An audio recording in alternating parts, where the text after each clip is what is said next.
Vinnie Colgan is the most successful jockey in the modern era. 5 Derby wins, Sonda the best of those in 1997. Three Australian jockeys have been able to win the New Zealand Derby since 1996. Darren Beedman, Damien Oliver and Scott Seamer. Sharp stuff there from Stu Lang with our Stu stats, and we I know you like them too, don't you, Steve? Well, the things have changed though. What he's forgetting, he's going back to the days it was on Boxing Day. Things have changed. We're now February, March. We know more about the horse. He should have done the last 5 years, where I think the 4 favourites have won the last 4 years. We know more about the horse. You're making it sound like he doesn't have colour TV or something like that anyway. But never used his stove, I know that. Right, let's move on to run number 8 in Prima. This horse has really been able to make its way into the field with 2 top runs, and still is a maiden galloper as a son of Sir Percy. But despite that fact, he must be a chance in this race with his 3rd in the Waikato Guineas and 2nd in the Avondale Guineas, in behind Mongolian Khan on both occasions, and really did find strongly in that Avondale Guineas to be able to finish into 2nd position. He did, and he's got tactical speed on his side too. He's just a tiny horse. Yeah, I went and had a look at him in stables prior to Avondale Guineas, and just there's nothing of him. But yes, he can fight. The problem would be if he gets into a bustling duel, because I don't think he'd just have the stature to be able to hold it. But he's got that tactical speed. He'll be there again. Whether he can get in, I would think probably they'll just keep pressing, but just depends on how much work he does have to do early. Whether he's classy enough to beat these top 2, I just don't know. Well, he could be the next Seamus Award. I know he mentioned Gaultier, but he hadn't. This horse has been placed in Group right. He could be the next Seamus. I mean, he's by Sir Percy, who won a Derby. He won the Derby, and the Grand Am won over 2,400 metres. Staying is not a problem. I just think there might be 1 or 2 better stayers in the race. You can't fault what he's done so far anyhow. The last 2 runs are both in full of merit, and he's an improving stayer. The phone hasn't gone to be buying him as a maiden. I think his size might have had a big bearing on that, to be fair. Yeah. Prima's an interesting runner, lads, because the fact that he wasn't in the market for a long time, he only got included in our market on the back of qualifying for the Derby on that 2nd, the Avondale Guineas. We put him up as a $21 shot when we include him in the market. There was strong support for him, including a bet of 2,000 at 21s to return a tick over. It must have been, a tick over 21,000. So, look, he's an interesting runner. He will be running for us, there's no doubt about it. Because he was a late entry, no punters could get involved in him in early betting. So, we'll be definitely cheering home Prima come Saturday afternoon. We saw a maiden galloper win VRC Derby as well, did we not as well? Preferment, exactly. So, yeah. So let's move on now to runner number 10 in the runner number 9 in the book, and that's Giant Turtle. Now this horse went forward in the Waikato Guineas, and we haven't seen the horse since then. He's a son of Zabeel, and he's trained by Bruce Wallace, and Mark Hills will take the ride aboard this horse, and is one of those horses, Aidan, that I'm sure maps for you as one of the leaders in the race. It's good to have these type of horses in the race, because we want the Derby to be as truly run as possible. He will go forward, I'm sure. They've done it every other time. He's a Zabeel 3-year-old, so he's got that on the side as well. The run in the Tarapa in the Waikato Guineas was very good. I don't know, Jimmy Shue, I think, was the last one to do it, wasn't it? To go there, yes. Derby, but it's not an easy, did Silent Achiever as well, actually, just thinking about it as well. No, she went to it as well. So, yeah. But it's not easy, and they've got to get it. You walk a knife edge, don't you? Yeah, he's a son of Zabeel. I think that's the key factor. He's show cause, show Ella family. It's sensational, staying family. I think this is why I can't understand why the bookmakers are blowing out Mongolian Khan. I think Giant and Prima are going to set it up for Mongolian Khan. They're going to drag Mongolian Khan over. They'll both go forward. And they're drawn inside of them. And Vox Lock and Barrel as well. He's going Aidan's shuffling back towards the back to try and see if he can stay 2-4. If they do that, they're going to have to really work, because that's going to push, that means you've got no other choice with Mongolian Khan but to go forward, because you're going to have those horses getting up and crossing, and then you're going to have Mongolian Khan who's got to be the next wave to get forward. That's a big ask. No, he's going to sit there. They're going to go forward. He's going to sit off them. Vavasor, as I say, is the problem, child. I think they'll go back with Vox Lock and Barrel unless they go forward, in which case he will be exposed at the 600 metre mark. They will be whispering in his ear, your mother won over 1,000 metres. That's the second time you've used that joke. You're going to do that. Hopefully that's the last time as well.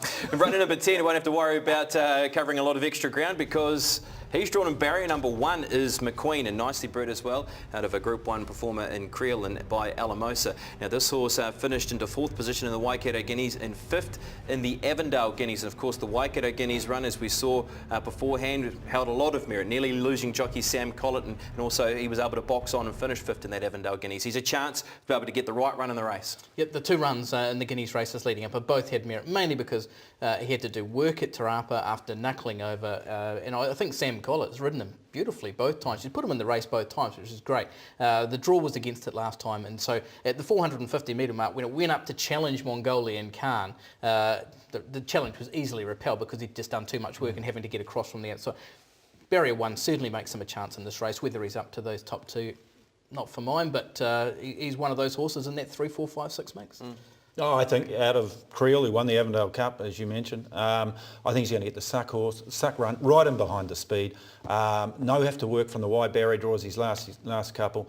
I think he's a live chance, and certainly if I was boxing a few up, I'd be putting him in the first 4.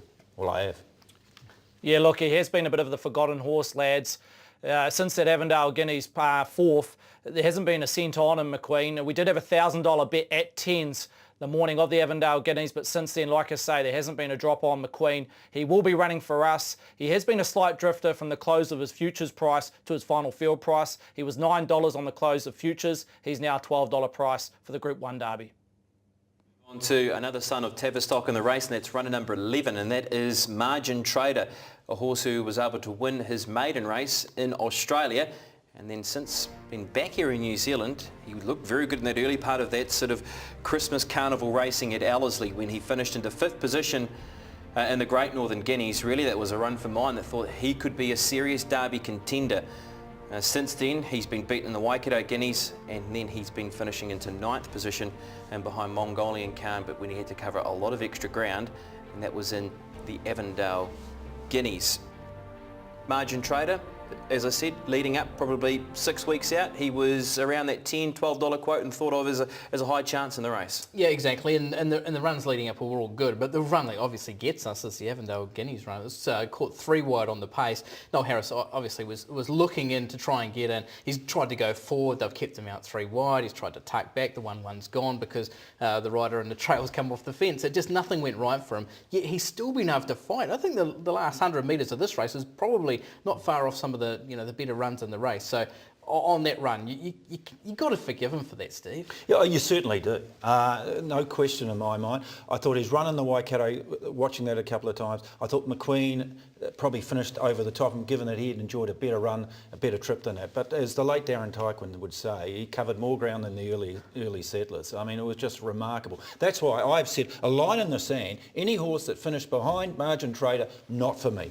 And 3 derbies for Mike Moroney, as well as we heard from Stu Lang as well, who is the co-trainer of the horse, along with Chad Ormsby. Nymph Monte is runner number 12, but we're going to move on to runner number 13 and DIC in the book. This horse finished as second last time to the races. Kevin Myers does the training, Rosie Myers aboard. And last time to the races was able to perform in a rating 75.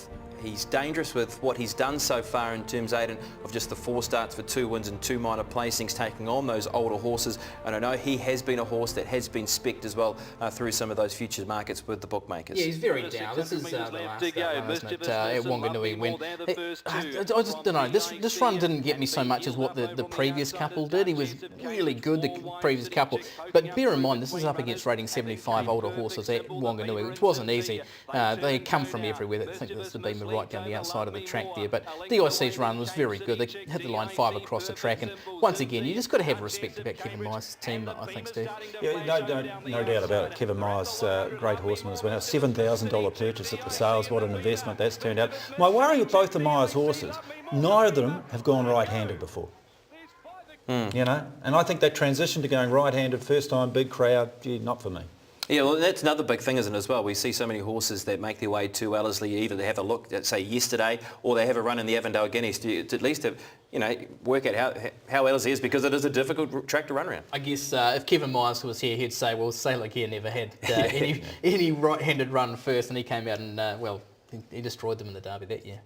Well, if he was to win with either of these horses, they should put a statue and everybody should bow to it as he comes in with these two horses.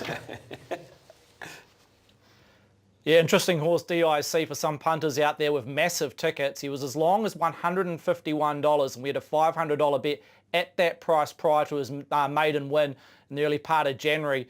So yeah, a few nervous times with this individual.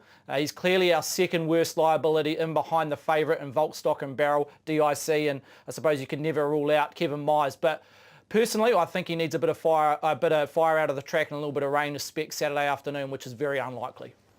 All right, so that's runner number 13 in DIC, and yes, we did miss runner number 12 in Nymph Monte. Shades do come off on the horse for the weekend, and is another son of Tavistock and trained by Grant Nicholson at Opaki. He bought his half-brother at the sales, yeah, Grant Nicholson. Yeah, so he obviously thinks he goes, well, clearly goes all right. He's in the Derby. Again, I think there's plenty ahead of him. He's run second in a $50,000 race, and they are going to ride him forward. I spoke to Grant today, so they are going to go from a wide gap and go forward. So he needs to improve out of sight, but well.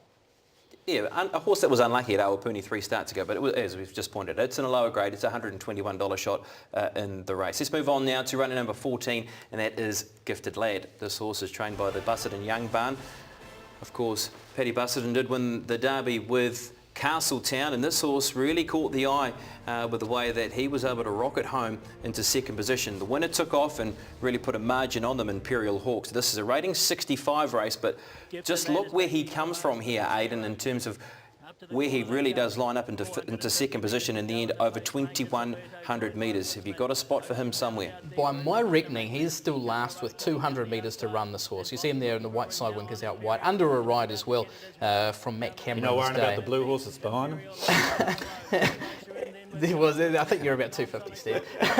Obviously, Imperial Hawk just absolutely dashes away. But the run was very good. He's a Zabeel, he's improving.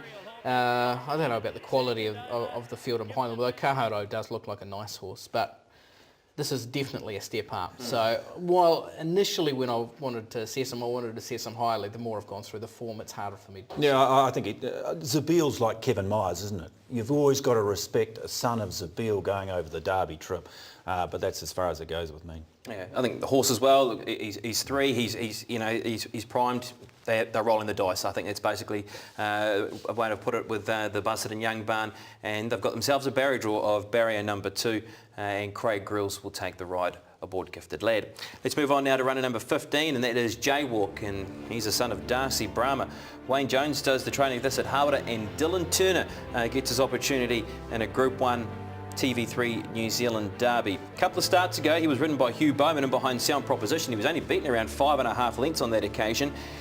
At 100 to 1 in the Avondale Guineas, he was only 8 lengths away from them. And I know I'm only saying only, but he actually wasn't the complete worst in the race. I think in terms of a horse, I think he's a horse to follow, but in terms of the Derby, yeah, not quite sure I'll be having in my combination. I think he's outclassed in this, but like Hugh Bowman did tell Wayne Jones after that run that he's got a horse on his hands with a bit of ability, and his last 100 metres in a race was one off the front, wasn't too bad in the Avondale Guineas. I can't have him, Steve, but the horse he's got upside. Yeah, interesting move. They put the blinkers and the pacifiers on coming into the Derby. 2,400 metres, you throw the blinkers and the pacifiers. Might sharpen the horse up. It could be the real blowout in the race. It's going to be a massive change. As I say, he finished behind Margin Trader. So for mine, no. He's a horse that I'll be following out of the Derby, just in terms of what he's going to tackle anyway after this race. Jaywalk. Right, we're going to take another break here on the TV3 New Zealand Derby preview show, but before we do that, some more Stewie stats. The favourite has a good record in the New Zealand Derby. They've won 12 times since 1990, including winning the last 4 years. Only 3 fillies have won the Derby in recent times: Popsy, Silent Achiever and Habibi, although in the 1980s we've seen Our Flight and Tidal like classy fillies win the Derby.